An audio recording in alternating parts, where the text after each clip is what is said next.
Hey, I'm Jack Trash. And I'm Chris McLernan. Welcome in for another episode of Plus One, a rock and roll podcast. That's right.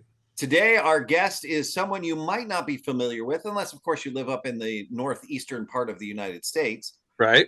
I would not consider this being a new band since they've got a bunch of records out already and have played a bunch of shows with some big names. Yeah. The name of the band is Colossal Street Jam. Yep. And we're going to be talking to Gene Potts, who is the lead singer of Colossal Street Jam. Yes, he is. Yes, he is.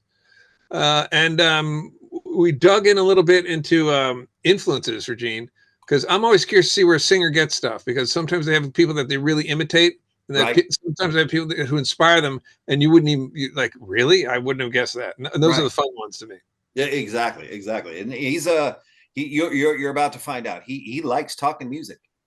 He does, much to our delight and advantage. Yes, exactly. That's what we're here for. Exactly. So without any further ado, here is Gene Potts from his man cave bar basement thing that was really cool looking. Yeah, it looked like it'd be fun to hang out and have a couple of drinks there and listen to some very loud music. We've got to make that happen at some point. We both really like this new single. Thank you. We are hearing different things. I again listened to it right before we got on here, and I'm hearing a lot of Stevie Ray Vaughan in that. I could hear that in the guitar playing, sure. Yeah. And along with the keyboards, and Chris has got what, Deep Purple? Yeah, there's some great B3 going on there and some whirly as well. I mean, it usually, especially American bands, are not so good using the B3 in the rock context, but if you use it right, it's almost like its own rhythm guitar section. Mm-hmm. You know, especially when you got the thing to growl like that, and so that's a nice thing to hear these days. Yeah, you need to see us live. Eric Safka is a crazy Hammond B3 player, and that everywhere we go, he has the Hammond B3 and the Leslie, and he's built that into, it's like a Frankenstein.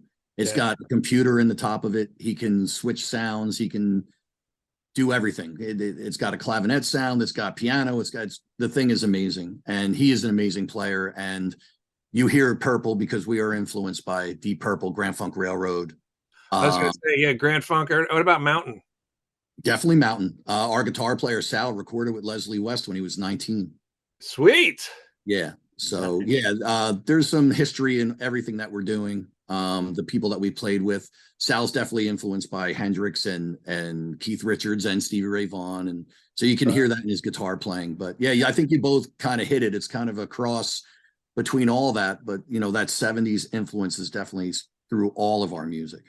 Yeah, well, you can tell because a lot of there's riffs, which is always nice to hear, but there's so much of attention paid to the groove. Which doesn't mean people get confused, like, oh, well, it's got to have a groove like a funk song or an R&B song. No, that's got its own groove, just like metal has its own groove, like pop has its own groove, and that's what gives it the authenticity, I think. Yeah, our rhythm section is amazing. Those guys work very hard together. And Dave Halpern, our drummer, he's been around. He's been a session player for a long time. Actually played on the last Bee Gees record as a session drummer. He's got a platinum record on his wall. He is the king of arrangement, and him and Tony Flora, our bass player, they work very hard together to make sure that everything syncs up, and there's always a good groove in our music. Yeah, it sounds like if we went and saw you guys, it would sound like the record, and the record sounds like you guys live. I think we're better live for sure. We're more of a live band. Colossal Street Jam, obviously the name says jam in it. A lot of people we may be a jam band. I guess you can say we cross the lines a little bit because we do. A 5-minute song could be 10 minutes. But for the most part, we play the tunes the way they are on the albums, but we do venture out, especially for doing a cover, like we do a cover of Green Eyed Lady that was on one of our EPs. Nice. Live, that could be 12 minutes long. You just never know. Yeah. Now, do you decide that on the fly, or do you agree beforehand? Like, okay, we're going to send this one out. I think how the band feels it. How the crowd's responding and, how the guys are feeling that night. For the most part, we always venture out, at least a couple times a set. So it's fun. It's for me, at being the singer, the vocalist, watching everything that's going on. I look back at these guys and, even playing with them for so long, I'm still amazed at the stuff that they do and the stuff that they come up with off the top of their heads. So It's cool. How did the band come together? Well, Sal, the guitar player, Sal Mara, and Tony Flora and I met years and years and years ago. And we started up what was the beginning of Colossal Street Jam. We did about 5-6 years together with a different drummer and a different Hammond organ player. And we did some road work, released a cassette. At the time, it was cassette going into CDs. I mean, we were kids. We were kids. And we got to play with some really big acts. And then it just kind of fell apart. You know, we had some management. It didn't work out. So we moved on. Sal and I continued to play together through the years. Tony jumping in and out. And about 8 years ago, we decided to give it another go. And when we did, we were able to bring in Dave and Eric, and it just turned into this brotherhood, this family, and everything just kind of clicked. And we released an album called Living Free in 2016, and then an EP, Just Take Hold, in 2018. And now, after all this work and all this time, you know, in writing and recording, we just signed with Fret Bar Records out of Chicago and signed with Jimmy Warren Entertainment. So everything's kind of, the ball's rolling now in a way that we've never had it before. And it's pretty cool what's going on. So that's kind of the history of the band. Right. That's great. What we said that you went out with some big acts. Who were they? We've played with everybody from Johnny Winter to Screaming Cheetah Wheelies to we've played with Deep Purple. We've played with Bruce Dickinson solo. We just played with the Black Crowes last year. Stone Temple Pilots, Rival Sons, Blackberry Smoke a couple times. Yeah, there's a long list. There's probably about 30 acts that we've played with, 1 or 2, 3 shows through the years that you know, we've gotten great crowd response, but we never got that label or that management that could have taken us to the next level. And we're at that right now where we just signed with Jimmy. So things are really cool. Is there one of those acts or one thing in particular that while you were out with these guys where you kind of saw what they were doing and went, yeah, I'm going to make that part of what I do? Whether it's work ethic or not, you know, obviously not, you know, one of their songs or something like that, but right. You know, there's been a couple acts that they stood and they watched us by the side stage and they gave us some of their, you know, their experience. You know, Billy Sheehan of the Winery Dogs had a great half-hour conversation with us after one of our sets. And it was really cool that he was able to, you know, give us a direction. You know, maybe you guys should be trying to do this. Maybe you need a producer like myself to do something to get you guys to that next level. You know, right. Billy Sheehan was great. Mark Farner, Grand Funk, my idol. We got to play with Mark in New York City right before COVID. And he was really awesome to us. I think the takeaway, I think, from those type of guys is to be humble and eat, no matter how big you are, to share your experience and maybe help someone that's younger than you or not as, you know, as known as you know, to give them what you know. And, you know, I think I learned that from them. That was definitely great. You know, be part of the scene, you know, talk to the fans, talk to the bands that are playing with you and be present. Right. Instead of, you know, trying to walk off and be a rock star or just go hide in your dressing room. Right. Well, I mean, because being in a band, as you're describing, is a whole lot like parenting. There's no real like guidebook. You're just kind of like, what are we doing here? But there's someone who's been there before you. And if they're kind enough, like you said, to translate that back to you, that's just invaluable. And that makes you want to do the same. Yeah, definitely, for sure. Yeah, we've learned through the years some great things from those type of players. Even Johnny Winter, played with Johnny Winter 3 times, and you know, Johnny couldn't go out in the, you know, the bright light. He invited us into his dressing room. We sat with him for it had to be over a half an hour. He was so kind to us, and you know, that's a ways back, but you know, just to sit with those type of guys and listen to what they've gone through and to give their experiences to young bands. I mean, it's pretty important. Yeah. How did COVID affect you guys? Well, it stopped the recording of the album. So that's a big step. Yeah. No Way to Live was written right before COVID. And then we had some little bumps in the road. I got sick, Sal got sick. And but we were able to get through everything. Not from COVID. I had cancer, prostate cancer. Sal had lymphoma.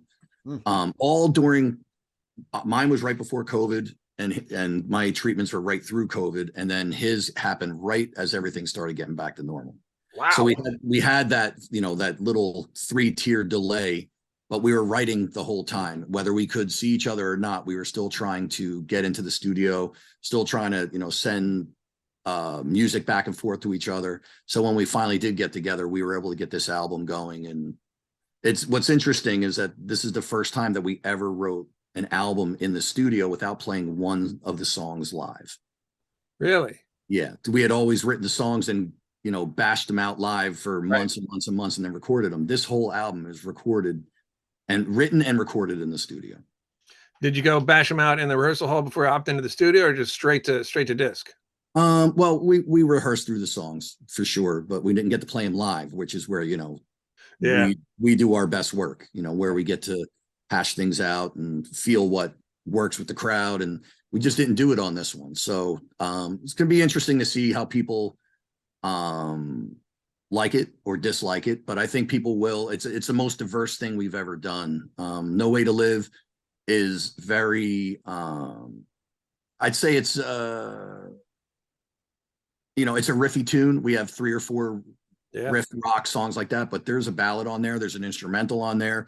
There's a Beatlesque song on there. We have the last song on the record is just me and Sal with, and Eric with Lorenza Ponce. I don't know if you know who Lorenza is. Violin player for Dixie Chicks and Sheryl Crow. And that's right. Yeah. We have a track with Anthony Kryzan of the Spin Doctors playing slide guitar with us on it. So there's some special guests on the record, and it's very diverse, and I think people are going to dig it. Have you been out to play any of these songs yet? We have played about 5 or 6 shows. Okay, so take me to the first show. If you've not played this stuff live before, what was that going on stage like? Well, for me, remembering all the lyrics was was interesting.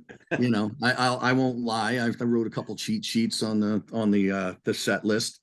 But yeah, playing it live the first time, I think I got butterflies. I don't normally get nervous, but I was like, oh man, I hope I remember all this. But the guys played great. We did the Wonder Bar, which is a smaller venue in Asbury Park, about a 325 capacity. We sold that out. And we just shared everything with our fans to see what people liked and what they thought should be the single and the next video. And it was cool. It was really good. But then right after that, we jumped into shows with the Winery Dogs, King's X, and we were able to play in front of much bigger crowds. And yeah, both of those shows, King's X was sold out. The capacity was like 800, and then the Winery Dogs was like 1,500 people. So we've gotten really good response from the crowds and their fans, you know, especially the Winery Dogs. That's a hard one, you know, with the way those guys are, you know, Billy Sheehan, Richie Kotz, and Mike Portnoy, you know, the best of the best. I was gonna say there's some players there. Yeah, so you got musicians in the crowd. So, you know, you're like, all right, let's see what these, we got that at first, but by the end, the crowd response was insane. Awesome. Billy Sheehan came out, talked to us. He watched us side stage. It was really cool. So we had a great night. But we've done, the couple, we did one other show in New York. And then trying to think where our other show was. But we did about 5 shows so far. But now we're going into 2024. We've got some stuff coming up that's going to be very interesting. Good. Cool. What's the first record you bought with your own money? Oh, the first record I bought with my own money. Let's go back and think. I believe it was Rocks from Aerosmith. That's a good one. That's a very good one. Yeah. I was big when I was a kid. My dad is into everything from soul to Grand Funk to Frank Zappa to everything. So I remember the first band or music that I was really into was like the Jackson 5. Sure. You know, I was like 4 years old. I remember loving the Jackson 5. But then I went and broke out. My cousin Ed was a big rock guy. So he was sharing all his records with me. So I learned about Aerosmith. I learned about Ted Nugent. I learned about, you know, all those type of bands and players that he was into. I learned about Monty Python and the Holy Grail. You know what?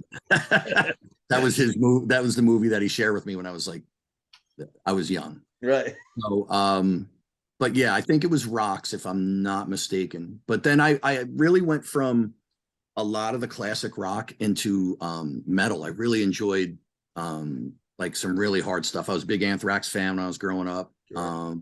Loved Joey Belladonna. Sure. But then, I went back to my roots, my father's roots as well, and really got into a lot of the R&B stuff. I love Terrence Trent D'Arby. I love Prince. I love D'Angelo.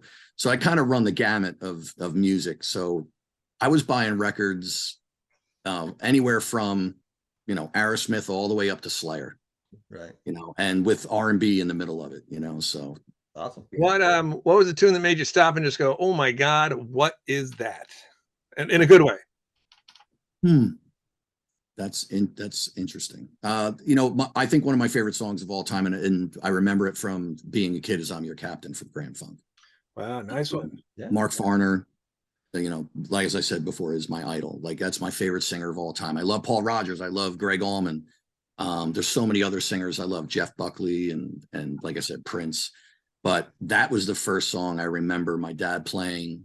His stereo that was on like cinder blocks. You remember in the old days, you had to get up off the floor, so you had to put them on cinder blocks. Yep. And I remember that song. I remember the end of that song. And when I got older and I heard it again, I was like, wow, that's something that touched me that I remembered as a kid. Right. Nice. Well, you got, I love Mark Farner too. But I also love Don Brewer. His vocals are a lot of times just kind of overlooked. Not only a badass drummer, but he's a really good singer. Yeah. Really rough edged voice. Black Licorice is one of my favorite Grand Funk songs. I love Heartbreaker. Heartbreaker's amazing. Yeah. Heartbreak. How about that, Caught in the Act from 1974? I have that on video. Just that whole show, the dynamic between those two guys and Mel and Craig Frost. Yeah. Just amazing. It's a shame what they did to Mark. I saw them in 2000 when they did the Bosnia tour. I saw them in Red Bank, New Jersey, and I was in the second row. I've seen Mark probably 4 or 5 times, and that was the only time I saw him at Grand Funk. And then after that, they had all their legal issues and everything. But Mark still sings that stuff in the original key, and he kills it. Woo! Yeah. Wow. Yeah. Again, back to Don Brewer, Mel Shocker, one of my absolute favorite bassists, and he's such a sly influence on so many people. Underrated. You never hear his name mentioned, but you listen to those bass lines from like the first 3 albums. Insane. Yeah. I mean, I think the most recognition he's got in the 20 years is when Homer Simpson referred to the bong rattling bass of Mel Shocker. Yeah. But it's true, man. It's just huge. His groove is just massive. Yeah. Great rhythm section. Yeah. That band to me could do no wrong. Even the later albums, the Zappa record and everything like that. I was really into all of it. And I just wish they would, at the age they are now, those guys are in their mid 70s. Really love to see them just bury the hatchet and just do that one last tour to give the fans, what they want to see and what they want to hear. Cause I'd be the first person to buy a ticket for sure. Yeah, I'd love to see him. I never got to see him, so I would love to see him. Yeah, what a great band live. I mean, I got to see him on the reunion tour, but it was still quite amazing. Yeah. They didn't have Craig Frost, obviously. They had a keyboard player sitting in the back, but Mark had a keyboard out there too. You know how he exactly, yeah. He still plays keyboard live. When we played with him, he was out. He played acoustic guitar, and he played because it was an acoustic show, and we broke down our stuff to acoustic, which was great. And but he still plays piano, plays organ. I mean, he's just still doing it. It's amazing. I mean, yeah, you're not going to have foot stomping music without him on organ. That's right. You have to. Have you seen that TV show when they're like 17 years old in Flint? It was like a Flint public broadcasting show. There's just a trio, and they're literally like 17 years old, and it's just stupid. Yeah, like, they were great. What in the hell is going? These are kids. Yeah. You're kidding me? Yeah. No way. At a Flint, Michigan. Yeah. Okay. Amazing. Yeah. They'll always hold that place with me. That's one of the greatest American rock bands. Yeah. That are underrated. I mean, they really should be in the Rock and Roll Hall of Fame. Yeah. Oh. They were huge too. I mean, I think they were only the second act to sell out Shea Stadium. Right. And faster than the Beatles. Well, they sold it out multiple days. Right. They did. Yep. Crazy. That's crazy. Well, John Corabi is leader of the put Grand Funk in the Rock and Roll Hall of Fame. So well, he's got some competition because Sal and I started a band called Black Licorice, which Grand Funk tribute band. Nice. Went on hiatus right before COVID because we're all working so much in so many different bands, but we had other players from other bands sitting in with us, and that was our goal, was to go out to the Rock and Roll Hall of Fame and just sit out there for days and play nothing but Grand Funk. But it never came about. But yeah, you've got two guys in me and Sal that are huge Grand Funk supporters and want to see them be in the Hall of Fame. But that's cool to know about John Corabi. Yeah, he's huge. I mean, he's said to me, that is the greatest band that has ever lived. You know, and he was putting it. He said, not that I'm just a fan. They're the greatest band that's ever lived. Yeah, they're very, you know, I'll tell you what, as for everything that they've done, they're so underrated. Like, you never hear them mentioned. You never hear them mentioned. Mark, I mean, that voice is unreal. You know, there's only a handful of guys at their age that can still sing the way they sing. Paul Rodgers, Mark. Glenn Hughes. Oh my God. That's the last show that we play with Glenn. Thank you for reminding me. We play with Glenn Hughes at the Landis Theater. And how awesome of a guy he was. Good. His band. And then we got invited to see them 2 nights later at the Palladium in Times Square in New York City. And we got to hang out with them again. And then we even went out with members of the band after the show to have drinks and everything. So it was cool. But Glenn, oh my God. It's freakish, right? He's not of this earth. You know what? It really, as a singer, and I've sang a long time. I studied, I was taught by Rosemary Conti. Her sons are Steve and John Conti. I don't know if you know, they were in Blood, Sweat, and Tears. Steve's in anything from Michael Monroe to the New York Dolls. John's been in South Side and Billy Joel. So that family is just, you know, musically unreal. And she is great. In her time, she was one of the greatest jazz singers. And I trained with her for 4 years.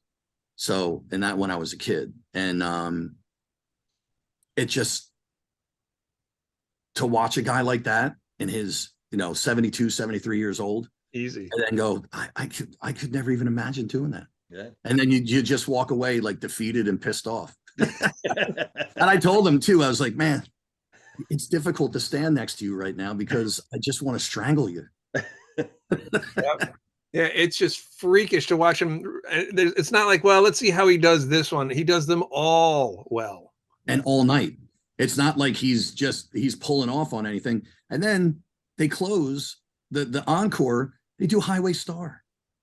Not even his song, but right. He's hitting every single note better than Ian could. Yeah. And then, they close with, what did they close with?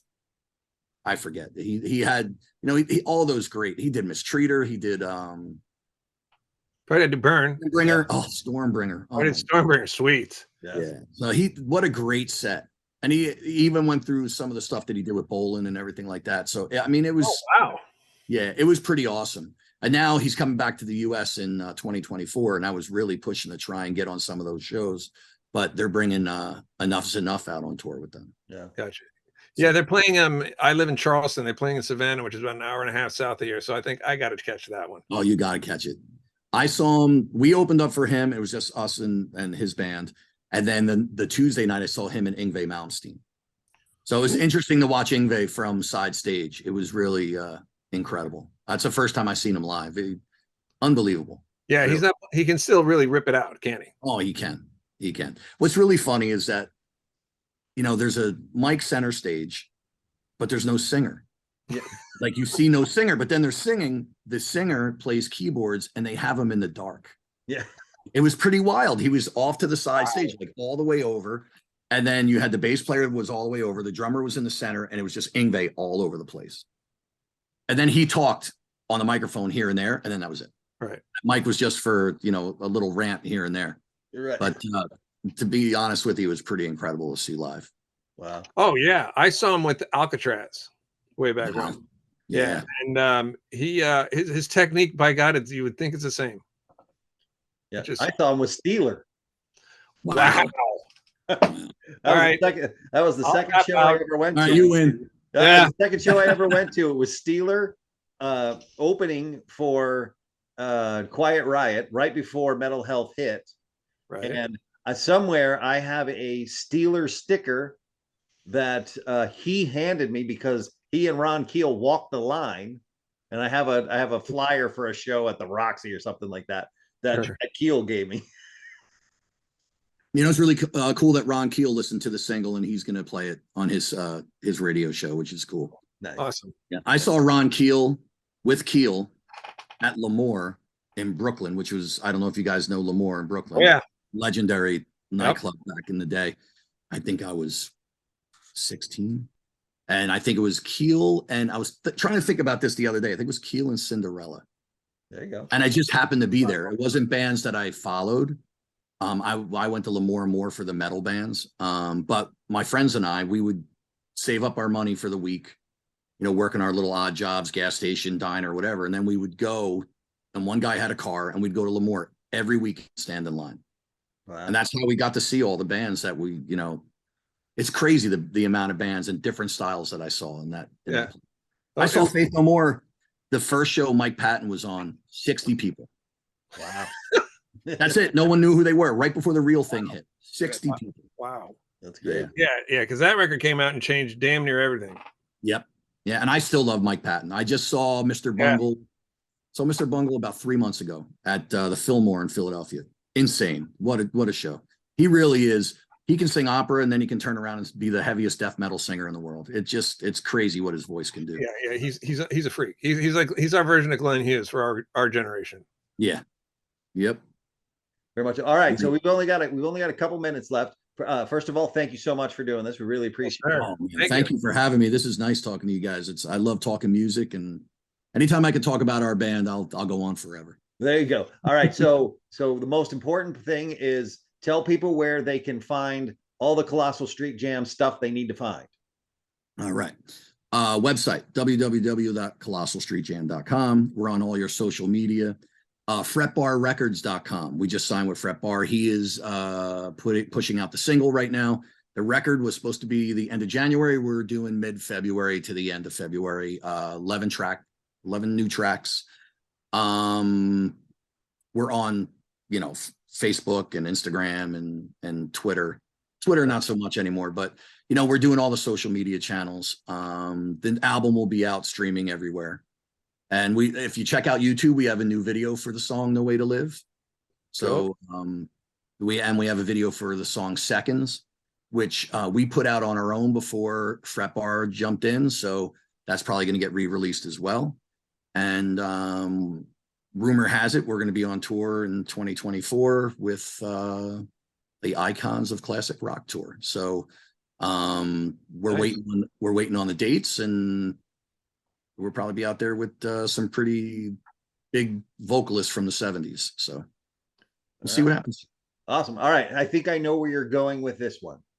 At the end of these interviews, we like to give you the opportunity to tell our next guest, whoever that may be, and we don't even know who that is, what one record they should listen to. Well, outside of the new Colossal Street Jam record? Yeah, right. On your own, which is fair. It's fair. That is fair. What record should they listen to? Wow, that's a good question.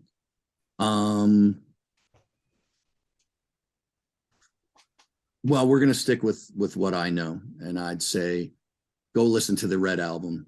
That would have been my guess. If I had to guess, that would have been my guess.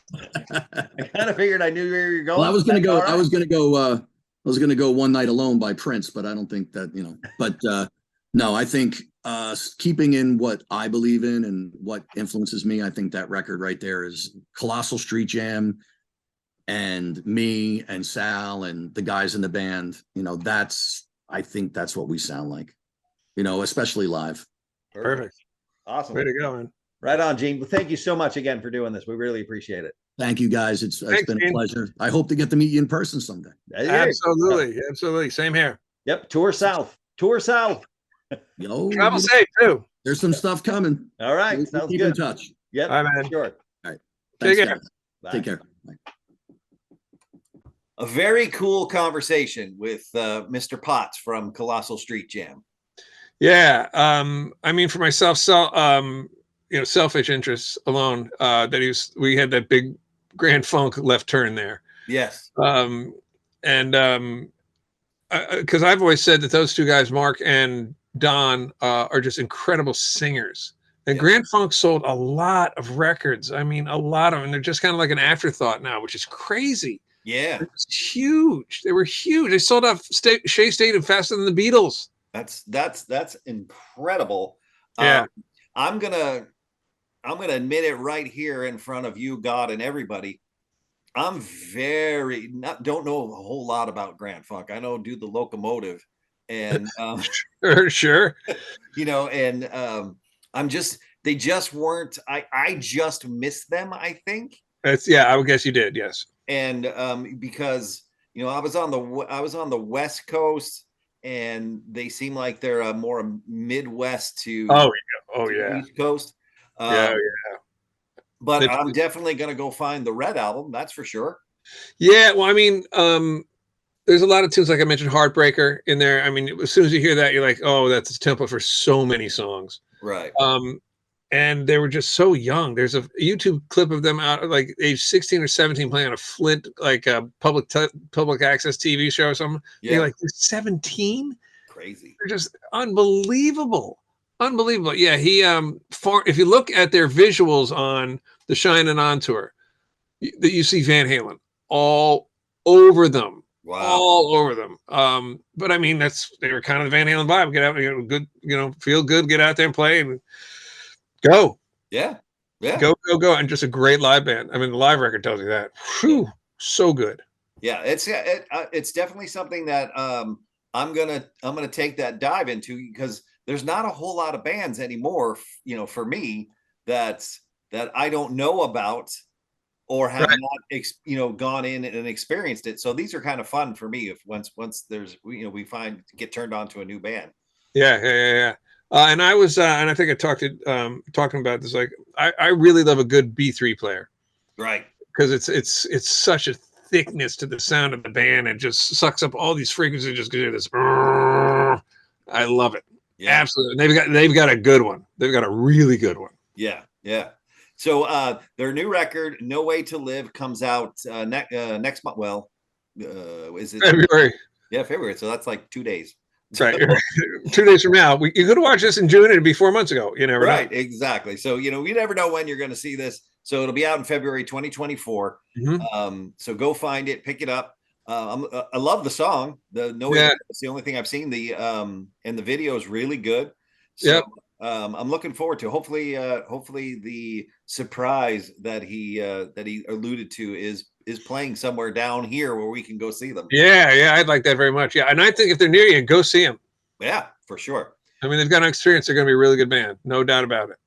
Exactly.